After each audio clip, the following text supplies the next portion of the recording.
Namaste. I came across an interesting anecdote some years ago. It's about something that happens in a country where crime movies are very popular.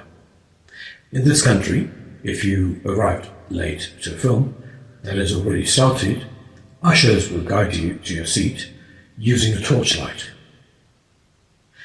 An usher is someone who guides people to their seats, especially in places like cinemas, theatres or weddings. In the country where this anecdote takes place, it's customary to tip ushers for their assistance. But what happens if you don't? Well, this is about one particular usher and a young couple he helped seat. The couple was excited to see a gripping crime thriller with a nail-biting twist they'd heard rave reviews about. However, they arrived a few minutes late and the film had already started. With a torchlight in hand, the usher escorted them to their seats in the middle of a packed cinema hall. He waited a few moments, hoping for a tip. Nothing came. Feeling slighted, the usher leaned down and whispered to the couple loud enough for both to hear, "It was Robert." He then walked away. With the main twist of the film now spoiled, the couple lost all the suspense they were looking forward to. Now, I'm going to do something similar, but please trust me, it will not ruin your suspense, but will only help you feel better and stronger as we progress through this video. The main things first, and then let's get down to details. It is about Vedanta. Beating about the bush has always been something that I've never been known for. It's always better to be direct and straight as an arrow, isn't it? In Shloka 1837, Krishna says, "Yatta nagare vishamiva parinameva dogmam tatsukham sattvikam proktam atma buddhi prasadacham." That which first seems like poison, but in the end is like nectar, is said to be sattvic. It is born of one's pure intellect, which is situated in self-realization. All right, let's begin with some fundamental truths in Vedanta. 1. There are no heavenly beings, deities, the Abrahamic concept of God, or any other such supernatural beings. No. But the ultimate truth is existence and consciousness, or the awareness of existence. Brahman is the all-pervading Paramatma, Krishna, or the self that experiences I am, and that you are. 2. 5 Mahavakyas, or great statements of the Upanishads. 1. Prajnanam Brahman. Consciousness is Brahman. Aitreya Upanishad 3.3. 2. Tattvamasi. That you are. Chandogya Upanishad 6.8.7. 3. Ayamatma Brahma. The self is Brahman. Mandukya Upanishad 1.2. 4. Aham Brahmasmi. I, meaning myself and not my ego or assumption of my body-mind complex, am Brahman. Brihadaranyaka Upanishad 1.4.10. 5. Sarvam Kalvidam Brahma. All this is Brahman. Chandogya Upanishad 3.14.1. The Mundaka Upanishad talks of Aparavidya and Paravidya. Aparavidya refers to knowledge of lower or inferior status, which encompasses all the knowledge taught in the Vedas and other Vedic scriptures, as well as rituals, language, grammar, etymology, prosody, and astrology. On the other hand, Paravidya is superior to Aparavidya. It represents the highest knowledge of the immutable and imperishable self, as well as the realization of the supreme truth, which is the source and substratum of all. This truth has been confirmed in the Srimad Bhagavad Gita. Yavan artha udapane sarvatah saplatolake tavan sarveshu vedeshu brahmanasya vijnanatah. Shloka 246. What purposes are served by one small reservoir can be served by one large lake entirely filled with water. Similarly, a man of realization attains the purpose that all the Vedas serve. Shloka 724. Avyaktam vyaktimapannam manyante mama buddhaya param bhavam ajananto mamavyayamanuttama. Foolish people who do not know my formless, exalted, imperishable and supreme nature think I assume a manifest human form. Just before that, in Shloka 719, Krishna says, Bahunam janmanamante yanavan mam prapadyate vasudevaha sarvamiti samahatma sudurlabhaha. Therefore, after innumerable births, the one who has perfected his or her wisdom, understanding fully my universal reality, surrenders to me, and such a soul is very rare. Rare it is. Did you watch my earlier video titled Exit the Cave of Ignorance? Plato, in his allegory of the cave, says that a person who steps out of the cave is a philosopher. Isn't that true?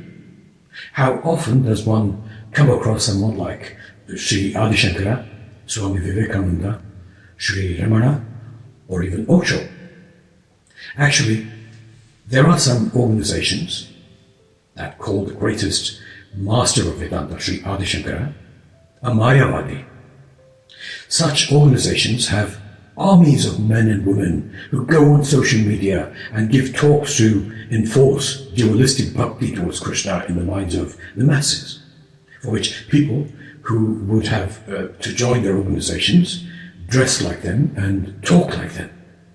Never forget that duality is one of the prime causal factors in not only fears, but also other negative emotions and qualities. Instilling fear in the minds of the masses also makes it easy to control them and herd them like sheep, doesn't it? So what are people afraid of? Why should they be afraid at all? There is, however, an important question.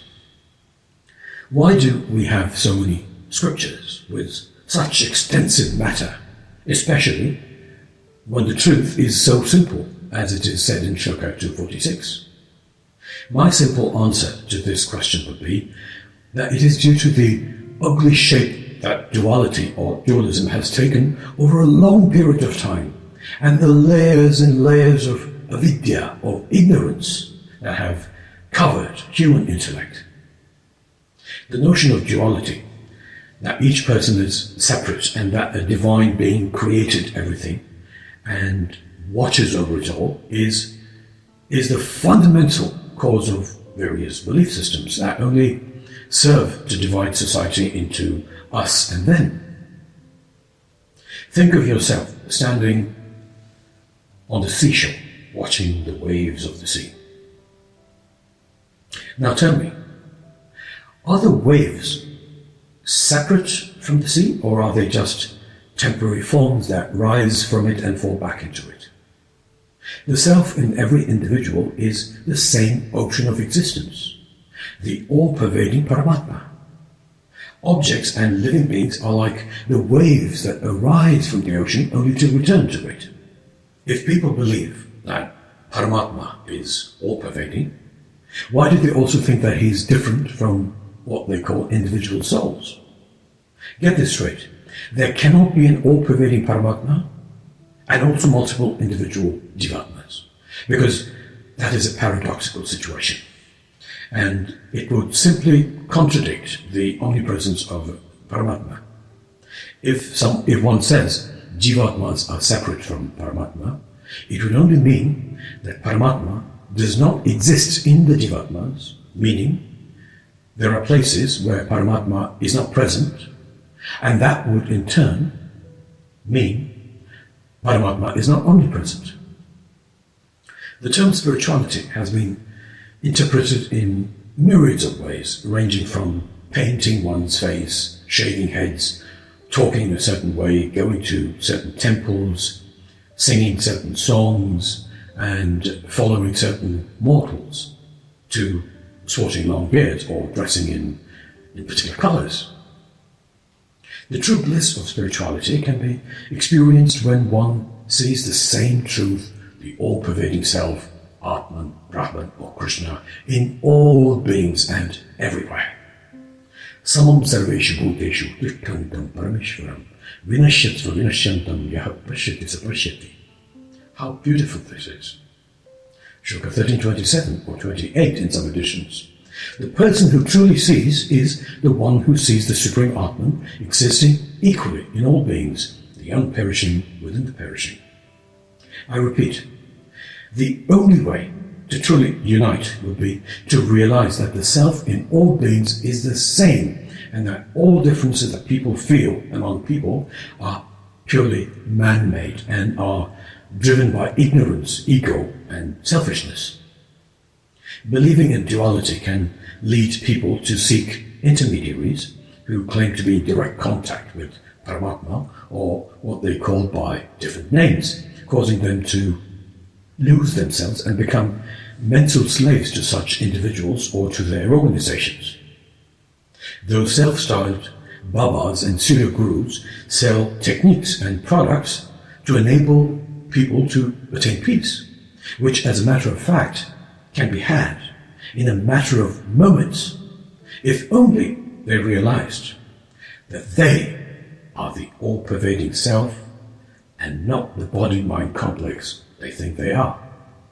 The root cause of the chaos in the minds of people is a lack of knowledge of Vedanta.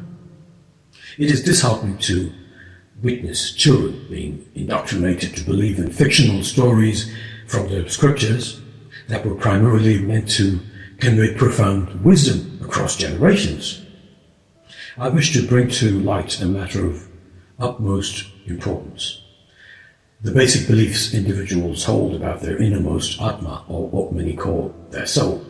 People understand that the soul lives within a physical body, leading to the conclusion that the soul is a distinct entity that enters a fetus at conception and exits at the time of physical death of the body. This belief is then exploited and even abused by people with the intention of collecting large number of sycophantic followers and becoming godmen or godwomen. One's belief in a superior being or force leads to gullibility, fear, dissatisfaction, a lack of confidence, and, most significantly, a victim mentality when things do not go according to plan. This makes it extremely convenient for those known as soul vultures to swoop down on people and take over their minds. Some international organizations take advantage of the fact that people in general are not usually oriented towards studying philosophical books, and due to the inner child in them, tend to enjoy stories that are told to them. The truth is that stories from the Puranas are meant to serve only as allegories to impart supreme knowledge, whereas organizations that convince the masses to accept allegories as true stories are rapidly growing massive cults based on the Puranas. I'll tell you something that many of those who claim to be pious devotees might not even be aware of. Gata imaste katita mahiyasa vidaya lokeshu yashat pareyusha vijnana vairagya vivakshaya vipho vacho vibhuti gnatuparamartyam. Do you know what that was? It was Shloka 12.3.14 of the Srimad Bhagavata Purana. The son of sage Vedavyasa, Shukadeva Goswami, who is the main narrator of the Bhagavata Purana, says to King Parikshit, "O mighty king, I have told you tales of illustrious kings whose reputations have extended far and wide before their eventual passing. However, my primary objective has always been to impart the wisdom of transcendental knowledge and the importance of renunciation. Although these stories of great kings add grandeur and splendor to my narrations, they, on their own, do not constitute the ultimate knowledge. In my opinion, this is actually a disclaimer in the Bhagavad Purana that encourages people to learn the truths from the great scripture and not be stuck with allegories or create international cults out of them. When my son was around 5 or 6 years old, I began teaching in Vedanta. I emphasized the importance of recognizing the analogies in every character and situation, whether it was in the Srimad Bhagavad Gita, the entire Mahabharata, and Ramayana, or any of the Puranas. Instead of indoctrinating him to believe in a higher power and pray to that higher being to have his desires fulfilled, I gave him spiritual knowledge that has helped shape him into a dutiful, principled, courageous, honest, respectful, helpful, strong, and well-mannered young man. The understanding has enabled him to fully grasp the importance of being a karma yogi, or one who performs his or her work without any attachment to the results, but with total responsibility and respect for nature and for the welfare of the world. When you embark on your journey of studying Vedanta, please remember the point I spoke about. Eliminate all dualities and commit to following the path of the eager-to-learn students in the Upanishads, flowing with their questions, answers, and debates. Don't forget that the students, or those who posed questions in the Upanishads, were themselves also wise sages, whose quest was to seek utter perfection in their understanding. There is no such thing as blind belief in the Upanishads. Everything is based on reason and logic. In fact, Krishna says in Shloka 13.4 or 13.5 in some editions, Rishibir Bahuda Gitam Chando Birvivideh Pratak Brahma Sutra Padeshcheva Hetuman Birvinichitehi. Great sages have sung about the absolute truth in various ways. They have stated the truth in Vedic hymns and described it in the Brahma Sutras through reason and logic with unambiguous evidence.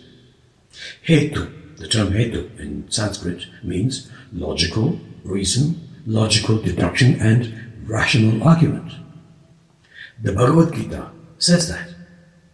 Where is the question of blind belief, fearing God, or fearing anything for that matter? The lack of knowledge of Vedanta, or even its fundamental truths, and the belief in irrational stories, millions of gods, and other such illogical stuff, make young boys and girls from Sanatana Dharmic families so vulnerable and literally sitting ducks to be captured by conversion specialists belonging to foreign religions. I recently watched an interview featuring a young woman who gained national attention. During the interview, she shared that she had scoured the internet for answers to her questions about the Sanatana Dharma, but was unable to find any satisfying answers. She then gave in to the invitation of the people of a foreign religion and was easily drawn in by their teachings, leading to her conversion into that religion. This raises the question of why it seems to be so challenging for people within the Sanatana Dharma to understand at least the basic principles of their ancient Dharma. Additionally, why do most spiritual teachers struggle to communicate the simple and fundamental truths of Vedanta, opting instead for complex explanations? In the Srimad Bhagavad Gita, Krishna teaches Arjuna the different margas or paths and leads him towards the ultimate goal. All the paths that Krishna teaches culminate into the Jnana Marga, or the path of knowledge. In Shloka 438, Krishna says, Nahi jnanena sadrisham pavitra miha vidyate, meaning, there is nothing more purifying than knowledge. Knowledge is the solution. Knowledge is the key to everything that is enriching, blissful, and fulfilling, to expand your understanding beyond the Prasthamatri, which includes the Srimad Bhagavad Gita, the Upanishads, and the Brahma Sutras. I highly recommend reading the Tripura Rahasya, which Sri Ramana has strongly endorsed, as well as Yoga Vasishta or Vasishta Yoga Samhita. It's time to leave behind irrational, illogical, and unsupported beliefs and focus on acquiring knowledge of the highest truth. Once you have achieved this, nothing will be left to be learned. To quickly gain a proper and clear understanding of Brahman or Krishna, I encourage you to concentrate and read the 7th chapter of the Srimad Bhagavad Gita. In Shloka 7.2, from the 7th chapter, Krishna says to Arjuna, Jnanam deham savijnana idam vaksham visheshataha yajñatva neha bhuyo nyajñata vimavashishyate, meaning, I will now clearly explain to you this phenomenal knowledge and alter its realization, after which there will be nothing further remaining to be known in the world. Now that the denouement has been revealed to you by the Zasha, have no fear of delving into the profound Vedanta scriptures bestowed upon humanity by the great ancient Vedic rishis. Do not sell yourselves so cheaply to charlatans and fraudulent organizations. Do your own studies first, and then consider going to experts to strengthen or polish your knowledge. Here is the complete shloka that accords knowledge the superlative degree. Shloka 438. Nahi jnanena sadrisham pavitra miha vidyate tatsvayam yoga samsiddhaha kalena atmanivindati. There is certainly nothing more purifying than knowledge. He who is perfect in yoga finds it in the self in due course of time. May you acquire the highest knowledge of Vedanta. Be free from blind beliefs, rites, rituals, cults, and all other such mentally enslaving systems, and lead a blissful, peaceful, prosperous, useful, and fulfilling life. Thank you. Jai Shri Krishna.